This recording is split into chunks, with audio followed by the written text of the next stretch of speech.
शीर्षक: प्राचीन ग्रंथों में पर्यावरण को बचाने की अवधारणा, जिसे लिखा है रूपेश चौबे ने। आधुनिक विज्ञान के मान्य सिद्धांतों के अनुसार ब्रह्मांड की उत्पत्ति लगभग 13.8 अरब वर्ष पूर्व हुई थी। अनुमानतः 4.6 अरब वर्ष पहले धरती का निर्माण हुआ, 3.8 अरब वर्ष पहले जीवन का आविर्भाव हुआ और लगभग 3 लाख वर्ष पहले आधुनिक मानव का पहला स्वरूप होमो सैपियंस अस्तित्व में आया। इस प्रकार मनुष्य का उद्भव धरती के निर्माण की तुलना में बहुत ही हाल की घटना है। यदि धरती का निर्माण 46 वर्ष पहले का माना जाए तो मनुष्य की उत्पत्ति मात्र 4 घंटे पहले की घटना होगी। इन 3 लाख वर्षों में धरती पर अनेक सभ्यताओं का विकास हुआ।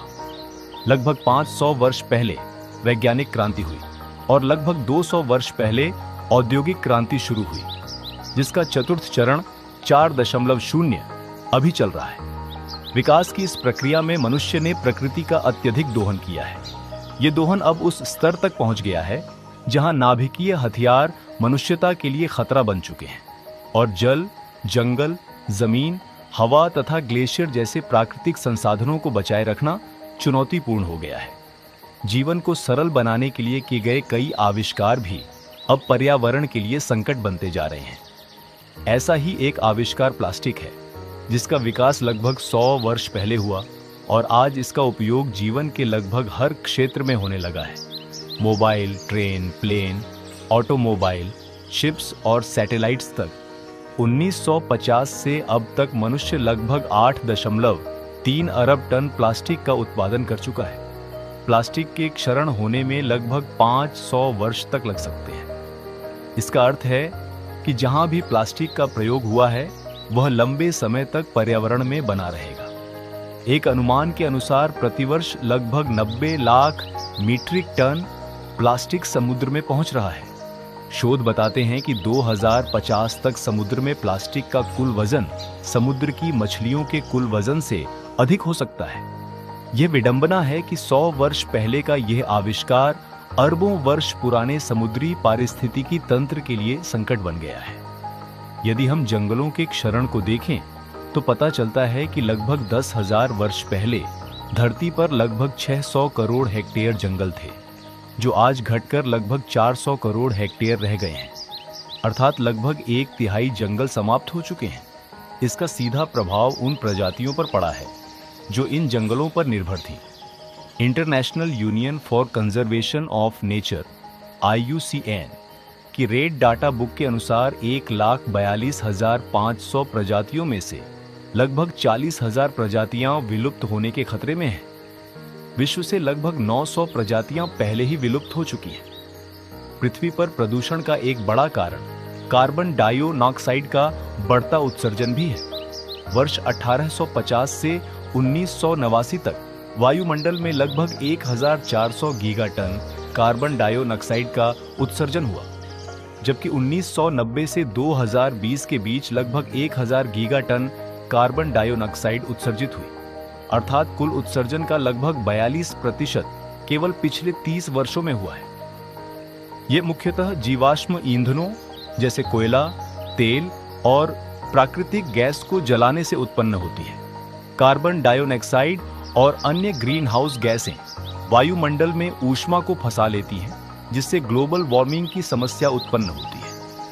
इसके कारण पृथ्वी का तापमान बढ़ रहा है, ग्लेशियर पिघल रहे हैं और बाढ़ तथा सूखे जैसी चरम घटनाएं बढ़ती जा रही हैं।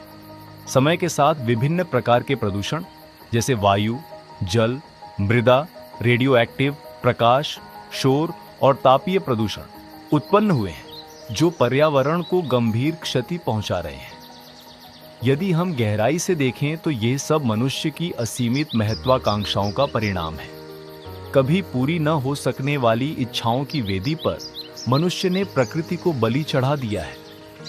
वास्तव में प्रकृति के प्रति श्रद्धा का भाव समाप्त होने से ही ये विसंगतियां उत्पन्न हुई हैं। भारतीय परंपरा में प्रकृति को अत्यंत सम्मान दिया गया है और इसे जीवन का आधार माना गया है।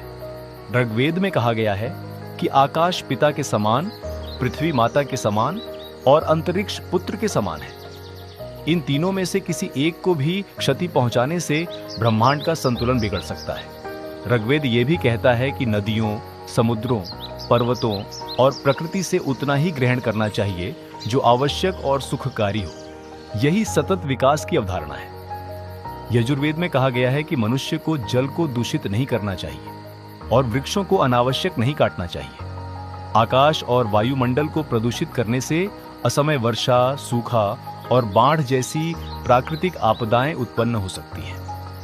ईशोपनिषद में कहा गया है कि मनुष्य को अपने आप को प्रकृति से श्रेष्ठ समझने की भूल नहीं करनी चाहिए और किसी अन्य प्रजाति के अधिकार क्षेत्र का अतिक्रमण नहीं करना चाहिए।